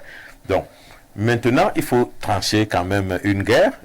Le petit a dit, mon frère ne peut plus tenir, et ça peut être une mauvaise image pour notre pays. Je prends des choses sans verser une goutte de sang, sans faire la guerre, parce que je pense que ceux qui appellent cela coup d'État exagèrent un peu. C'est juste une révolution du palais. Vous n'avez pas vu une effusion de sang. Et une révolution que tout le monde a saluée, parce que lorsque vous ne pouvez plus gérer, on prend le pouvoir pour prendre soin de ses concitoyens. François, on prend le pouvoir. Nous arrêtons d'abord là. Vous dites que lorsque vous ne pouvez plus gérer, on prend le pouvoir, ainsi de suite. Vous savez quand même que si nous validons ce que vous êtes en train de dire là, ce qui s'est donc passé au Gabon, ça pourra inspirer d'autres armées. Mais il faut que cela inspire. Pourquoi pays africains. Non, je voudrais être sérieux envers moi-même et vous tous ici. Un père doit savoir qu'à tel âge je suis vieux et que si Dieu m'a donné de la progéniture, il doit pouvoir continuer. Ou les amis avec qui j'ai géré. On prend donc le pouvoir, je le disais tantôt, pour garantir le bien-être et la sécurité à ses concitoyens. Ce n'est pas pour une éternité. Une éternité, on peut l'avoir en cédant dans le pouvoir. Vous avez vu par exemple le jeu qui se passe en Russie. Pourquoi la Russie est forte? Medvedev arrive, Poutine arrive, parce qu'il faut garder le cap. Les Russes doivent continuer de vivre tel que la politique est définie par le Kremlin. Ça veut dire des Russes forts, des Russes en bonne santé qui se nourrissent et qui ont des moyens de se déployer partout. C'est ce qu'un chef d'État doit pouvoir faire. Lorsqu'il ne peut plus le faire et que l'on se rende compte que le pouvoir est dans la rue ou bien à qui peut être à côté du chef de l'État, parce que chacun prend sa portion et il la valide au nom du chef de l'État qui n'est plus au courant de beaucoup de choses, ça devient dangereux. Ça devient dangereux. Et ce qui s'est passé, si ça peut inspirer d'autres où la même situation se trouve, ne serait pas un péché, parce qu'aujourd'hui au Gabon, le ministre de la Communication savait que vous allez parler comme ça. Oh bon, je ne suis pas ici en son nom, je suis ici.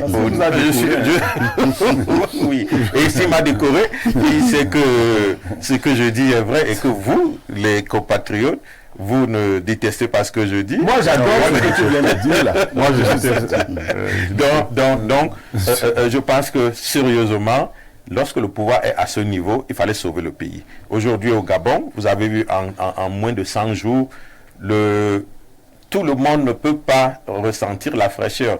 Je suis arrivé à 35 minutes de la fin, vous êtes là depuis, je suis obligé de transpirer.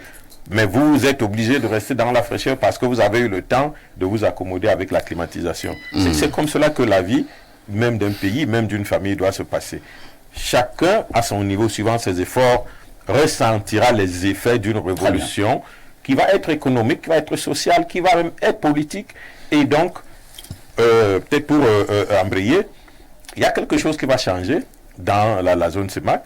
Nous avons 4 présidents militaires, il y a 2 qui sont des civils, donc le président Biya et Archange Touadéra de la Centrafrique, mais les 2 sont civils, mais avec une connotation des militaires qui sont presque dans les affaires.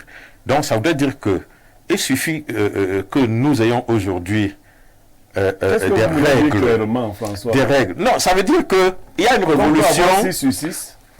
Pourquoi pas? Pourquoi pas? Mais c'est même presque le cas, parce qu'aujourd'hui, lorsque nous regardons la configuration, tous les États sont en train d'emprunter dans le management militaire pour essayer de redresser ce qu'on avait perdu. On a perdu en qualité, on a perdu en éthique, en déontologie. On a l'impression que les choses ne vont pas bien. Chez les militaires, c'est la règle. Tout le monde suit la règle, et je pense que de plus en plus, les politiques copient ce que les militaires peuvent faire pour redresser. On comprend que François Mboké, lui, il valide les coups d'État militaires. Il n'est pas validé, c'est une nécessité. Un coup d'État, moi je pense que les militaires ne sont pas bien dans les casernes. Non, je pense qu'un coup d'État qui vient libérer une population est salutaire. Cela signifie que vous mettez la démocratie dans une poubelle. Non, la démocratie, ça a été un leurre. On nous a imposé la démocratie, mais on se rend bien compte que les tenants de cette thèse ou de ces pratiques l'ont renversée. Aujourd'hui, on utilise bien la démocratie, mais on n'utilise que le mot. On est dans un pays démocratique, mais les pratiques sont contraires à la démocratie. Vous n'avez pas la liberté d'expression, vous n'avez pas la liberté d'assistance, vous n'avez pas les moyens de l'État. Ceux qui sont dans le groupe le plus fort écrasent les plus pauvres. Nous avons été ici dans des régimes monolithiques. Nous avons vécu beaucoup mieux en Afrique et partout ailleurs que nous vivons aujourd'hui sous la démocratie. On va lire les messages. Bonjour à vous sur le plateau. Je pense que M. Nyemek a parfaitement raison. M. Oligui Nguema est le président des Gabonais et non celui des Camerounais. Du coup, les Camerounais doivent un peu arrêter de s'en mêler de cette affaire de coup d'État, et qu'il soit une continuité du régime Bongo ou pas. Ça concerne les Gabonais et seulement les Gabonais. Autre message ce jour en direct. Qu'est-ce qu'on nous dit là? Alors, nous prenons celui-ci. Bonjour à vous en studio. La visite du président gabonais Oligui Nguema témoigne à suffire la grande figure politique qu'incarne le Cameroun et son illustre patriarche Paul Biya, le sage de la sous-région. Oligui Nguema a bien compris que le Gabon gagnerait à glaner toute l'onction auprès du Nomgui. Le Cameroun, véritable plaque tournante et incontournable en Afrique en matière politique. À cela, on peut ajouter la proximité des frontières qui constitue un élément incitateur à cette visite du numéro 1 gabonais. C'est encore Ernest Zambouan qui envoie le message. Autre message. Bonjour parfait, Basson et Bleriot ont raison, le papa est méchant, c'est possible. C'est Suzanne Deligui-Sono. Je pense qu'ils sont en train de parler de la dénonciation. Le président Oligui Nguema vient prendre les conseils chez le sage, son excellence Paul Biya. Autre message ce jour, je vais prendre les messages qui nous viennent du Gabon. Voilà, je tombe sur celui-ci. Le 241. Bonjour, que c'est bien triste de voir un père agir de cette manière. Mon interrogation est sur la brigade des mœurs, son silence. Que dit le législateur face à cette situation? Mon ami du Gabon parle encore de la dénonciation.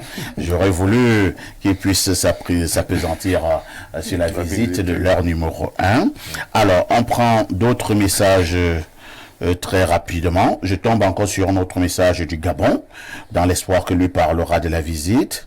Oui, il parle de la visite.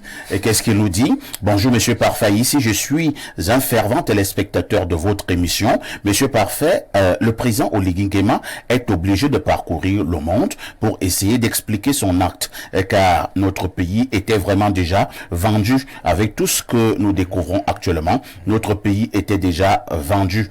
C'est Murphy depuis non. Peut-être celui qui a mal écrit, il dit l'euro de Guégué. Ah ouais, Ogooué. C'est le clavier. Et vous voulez peut-être dire le Rotogoué. Hein. C'était la zone d'Ali Bongo.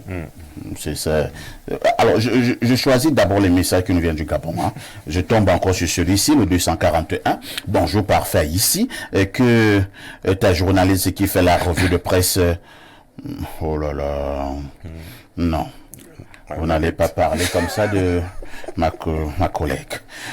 Alors, il continue en disant « Bonjour les démineurs, recevez l'onction ce jour 6 décembre et bonne journée en bon entendeur, salut. » Qui reçoit l'onction? C'est vous qui recevez l'onction. Le titre a fait son effet. Ah, Patricia du Gabon. Patricia, c'est vous qui recevez l'onction du Nomni. Alors, nous partons du côté de la France, hein, c'est le plus 33. Qu'est-ce qu'on nous dit là-bas? Bonjour. Oligui Nguema vient au Cameroun, peut-être, pour donner des conseils de sagesse à Paul Biya. À Papa Paul, et pas le contraire. Bonne émission. Bon, c'est bien parce que tu es en France.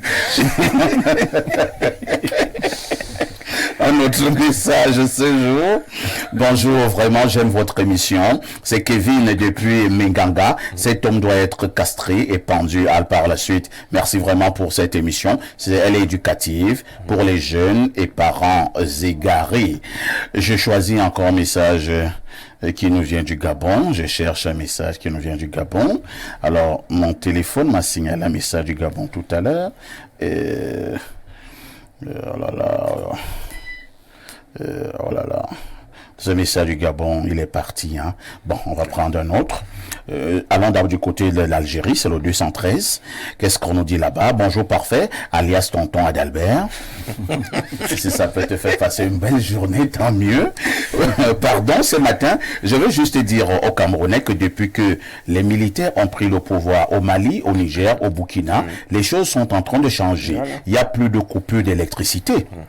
Pourtant, ces trois pays, le Niger, le Burkina, le Mali, sont des pays presque désertiques et pire encore, ils n'ont pas d'ouverture sur la mer. Ce sont les militaires qui sont au pouvoir dans ces pays. Voilà. Oui, moi, je vais mettre un commentaire là-dessus. Allez-y. Parce qu'on ne peut pas se taire face à des discours qui font l'apologie des prises de pouvoir anticonstitutionnelles. Nous avions vu, bon, nous lisons sur la Centrafrique, moi particulièrement, j'ai travaillé sur la Centrafrique, qui est un pays qui est émaillé de coups d'État depuis 1962. J'ai également travaillé sur la situation nigérienne de Séni Kountché, qui a presque connu 11 coups d'État. Nous avons travaillé sur le Tchad. Vous aviez récemment vu l'arrivée au pouvoir par un coup d'État au Tchad. Bref, ce sont des dispositifs, ce sont des dynamiques qui ne sont pas enviables en termes de conséquences post-coup d'État. Parce que celui qui arrive au pouvoir est animé par une logique pouvoiriste. Il veut arriver, se faire chef d'État et se maintenir par... Et vous avez même pris quelques exemples, hein, sans toutefois vous interrompre. En termes de bilan, est-ce que nous pouvons établir là où il y a eu ces coups de force militaires, la situation est maintenant plus reluisante? C'est justement là où je voulais aller. Parce que si on regarde rien que le cas... Non, je vais finir. Si on regarde rien que le cas de la Centrafrique, où j'ai véritablement écrit là-dessus, mais c'est l'un des pays les plus pauvres au monde, où on n'a pas pu construire un système social avec des écoles, des hôpitaux, bien, alors qu'on a vécu presque des coups d'État sur toute la vie de la Centrafrique de 62. Quand David Dacko part à 2013, avec le dernier push de la Séléka, puis il y a Djotodia qui est venu après. Djotodia, ça a été ingouvernable, on a ramené Michel Samba Panza, le pays sombre. Aujourd'hui, on a des lueurs d'espoir avec le nouveau président Touadéra qui, lui, a essayé de mettre une dynamique qui permet de refaire l'État qui avait failli en les mains des militaires. Ce n'est pas le seul. Le Niger a vécu dans la même situation, c'est-à-dire que les militaires ont toujours fait des coups d'État au Niger et ont vendu le pays. Ce n'est pas les civils qui ont vendu le Niger aux Français. Ce sont les militaires qui étaient chefs d'État là-bas qui ont vendu le pays à la France. Le cas du Tchad est aussi... bon, je ne veux pas, je suis diplomate malheureusement, je ne souhaite pas me tirer les nuits avec certains confrères de la sous-région.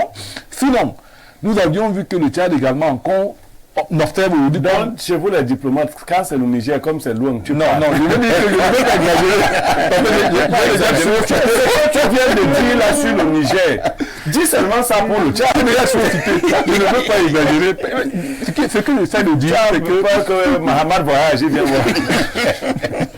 les militaires ont suffisamment plombé le continent à travers des dynamiques de révolution qui en réalité n'étaient que des dynamiques pouvoiristes. Le gars arrive au pouvoir, dès qu'il se maintient, il s'en fout des programmes politiques et économiques. D'abord, Bernardo, vous n'êtes pas d'accord avec les arguments de Moubarak? Même pas. Et sur deux principaux fondements. Le premier, c'est l'objectif du coup d'État militaire. Le deuxième, c'est l'animation du coup d'État militaire. Les dynamiques, croyez-moi, j'apprends de mes erreurs, les dynamiques militaires varient en fonction des régions d'Afrique. L'Afrique de l'Ouest a une dynamique. L'Afrique centrale a une autre dynamique. Sur ce point, je m'arrête là. Autre chose, la question constitutionnelle n'est pas un aboutissement fondamental à mon sens. L'objectif, c'est l'amélioration des conditions de vie des populations. Ça veut dire que l'objectif d'une transition militaire n'est pas de construire un pays. C'est d'impulser une base fondée sur ce que la présomption de l'armée est telle que dans l'armée, il y a la discipline, il y a la rectitude, il y a la force, il y a le courage. Donc ces militaires qui viendraient dans certains États au pouvoir viendraient de deux façons. Soit dans la dynamique où il faut arracher le pays entre des mains des politiques qui ont justement des visées pouvoiristes que vous semblez ici négliger, soit alors remplacer des politiques qui ne font plus les intérêts de la métropole et donc qu'on voudrait mettre à l'écart par tous les moyens. Sauf que quand Fegala vient au Maintenant, pouvoir, concernant un pays très voisin, vous comprenez qu'à un moment donné, c'est simplement parce qu'on s'est rendu compte que, ce pays je ne le cite pas, on s'est rendu compte que la population elle-même avait commencé à vomir un certain leader politique du fait de certains éléments qui semblaient être suffisamment probants et apparents. Il a donc fallu suggérer rapidement une transition militaire pour que le pouvoir n'échappe pas à la métropole. Ça veut dire qu'il faut bien comprendre qu'ici, l'enjeu militaire dans ce pays qui est proche du nôtre n'est pas un enjeu réellement orienté vers la satisfaction des populations, mais vers la préservation de l'intérêt de la métropole. Tandis qu'à l'Afrique de l'Ouest... Et voilà pourquoi d'ailleurs la métropole n'a pas condamné. Hein. Justement, souvenez-vous parfait ici, quand ça est arrivé... Mais je connais le pays. elle a également adoubé au Tchad. Permettez-moi, parfait ici, quand c'est arrivé, sur ce plateau, vous vous souvenez de ma position. Je vous ai dit, ok, attendons de voir si l'institution militaire qui est nouvellement mise en place va recuser les bases armées de tel pays. Très bien. Si peut-être on va contester l'action d'une métropole sur ce pays-là. Mais puisqu'il y a eu un adoubement, vous comprenez que quelque part Moubarak ici ne doit pas donner l'impression que la Constitution garantit l'équilibre social. Je veux quand même tu me permettras dans certains de pays faire et dans d'autres malheureusement, elle ne fonctionne pas comme ça. Tu me permettras de faire allons-y Moubarak en une minute.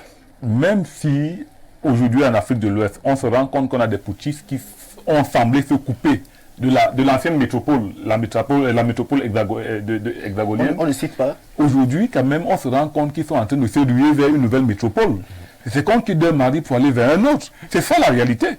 Parce que s'il n'y avait pas la nouvelle dynamique qui vient de l'Orient, qui vient de la vie, qui permet que ce nouveau gars-là s'installe au pouvoir, il ne se serait pas installé. Donc on va voir qu'il y a quand même des coups d'État, mais dans le fond, il y a une dynamique exogène qui a permis que ce coup d'État-là s'opère.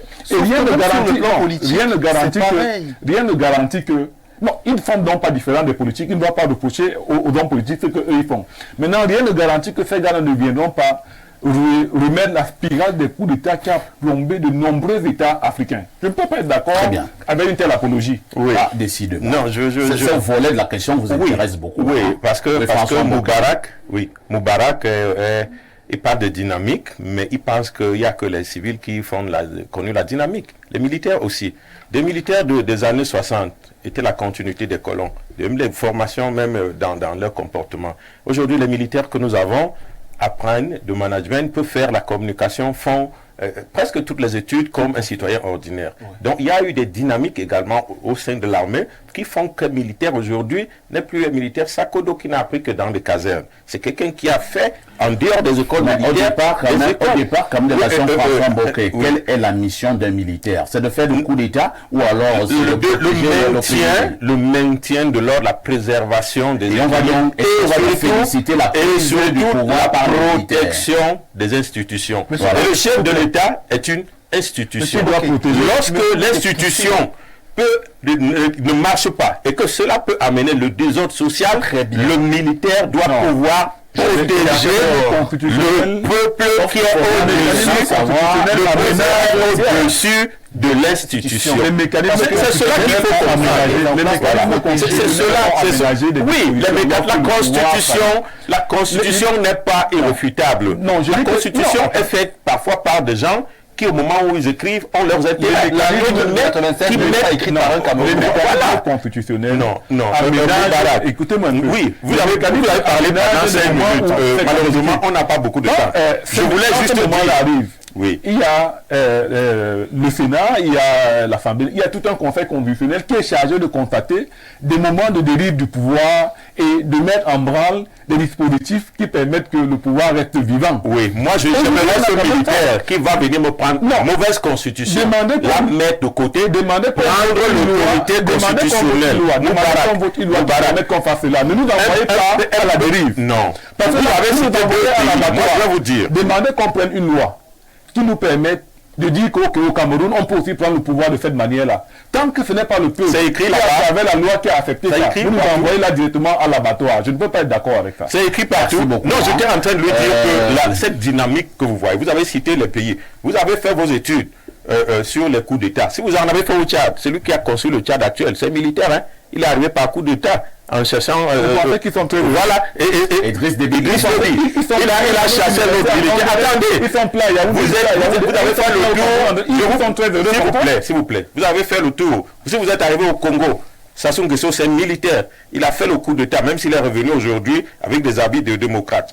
Vous êtes arrivé en Guinée équatoriale, c'est un militaire, il a fait un coup d'État. Je pense que vous êtes passé par ces pays. Ne restez pas dans les pays figés qui n'ont pas pu avoir des leaders pour tirer le développement. Ils sont restés dans leurs intérêts propres ou claniques. C'est compris. Nous avons évolué dans le débat. Nous repartons sur un autre aspect très important également, sur la vie du Gabon en ce moment. Et là, je vais passer la parole à Pierre Blériot-Niemek.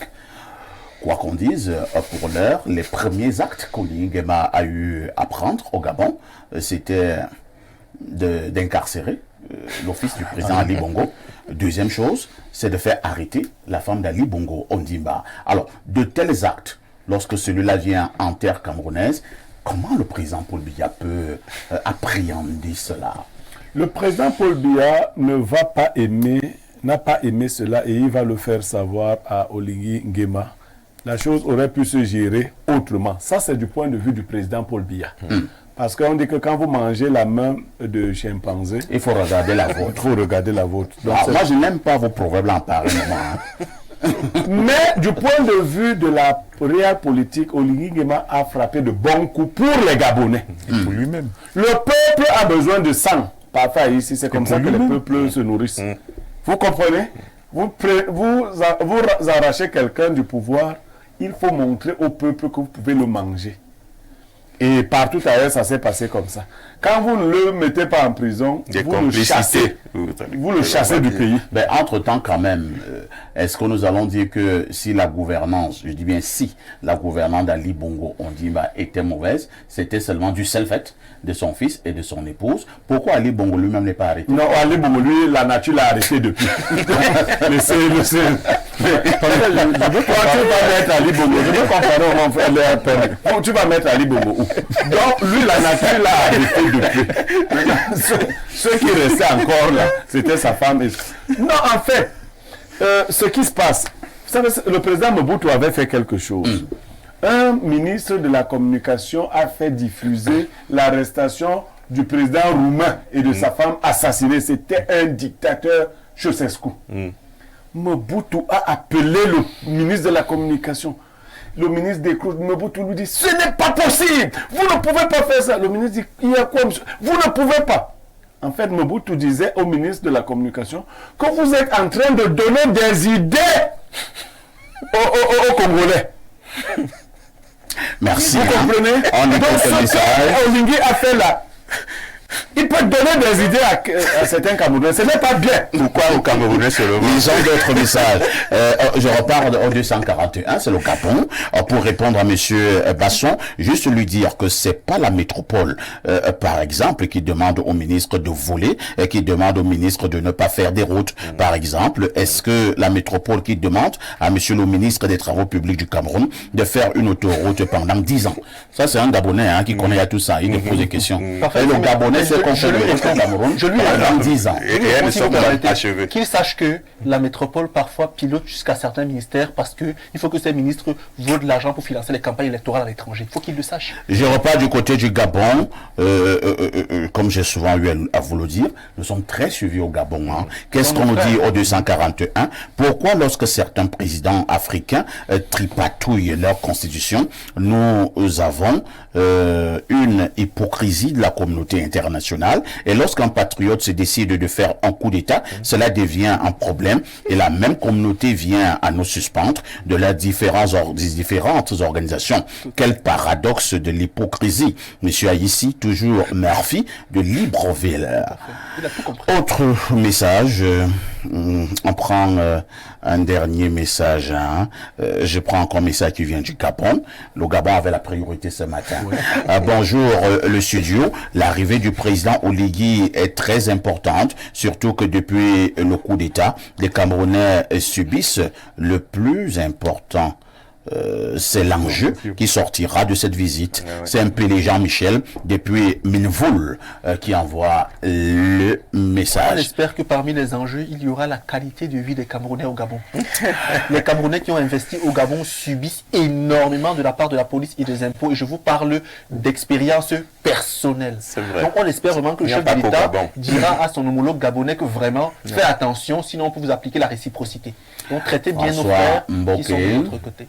L'avenir entre les deux peuples. L'avenir est radieux. Le Cameroun est le leader naturel de la sous-région. Incontesté. Incontesté. Et la dynamique est suivie, bien entendu, par le Gabon. Donc, si le Cameroun et le Gabon se tiennent, ils peuvent... il peut m'arriver parfois que les deux soutiennent ou portent les autres, parce que la gestion de la CEMAC est paternaliste. Le père qui a assez de moyens soutient le frère qui n'en a pas. C'est pour cela que nous avons la même banque centrale commune. Et la gestion des réserves est commune. Ça veut dire qu'on ne veut pas savoir combien tel pays a, mais on vous dit on veut avoir par exemple 100 milliards dans le compte, quitte à ce que vous, entre vous, vous essayez de combler les 100 milliards pour que l'on ne sente pas que tel pays est en difficulté. C'est un peu ce que les États font.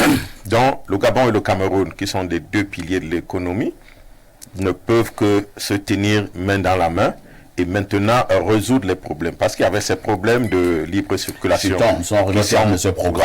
qui sont donc en train d'être résolus. Et les problèmes des Camerounais à l'étranger, il n'y en a pas qu'au Gabon. Et c'est vrai, il faut peut-être que son arrivée fasse désormais qu'un Gabonais qui va arriver au Cameroun. Nous, on partait d'ici, on arrivait à la frontière, on entrait au Gabon, on allait boire nos bières là-bas, et on revenait à Yaoundé tranquillement. Donc, à un moment, ça n'a pas été facile, mais il faut qu'aujourd'hui, que les mouvements, avec la carte d'identité, vous êtes Camerounais, la libre circulation des personnes, voilà, et de je pense que c'est très important. Nous sommes arrivés au terme de ce programme. Nous allons dire merci à Bernardo, merci à Boubara, merci à Pierre Bleriot, merci également à François Mboki avec ses médailles bien accrochées sur sa poitrine. Félicitations encore, François.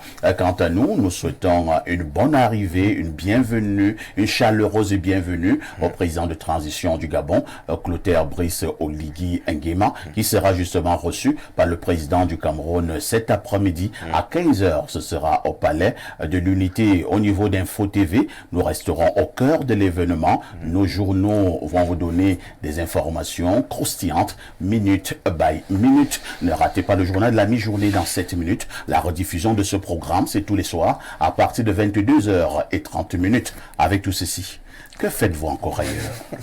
Et si l'on changeait désormais la donne? Le groupe Divine 4.0, c'est un bar-restaurant qui vous transporte au cœur même des saveurs africaines. Du bon vieux poisson silure à la braise, une spécialité de chez nous.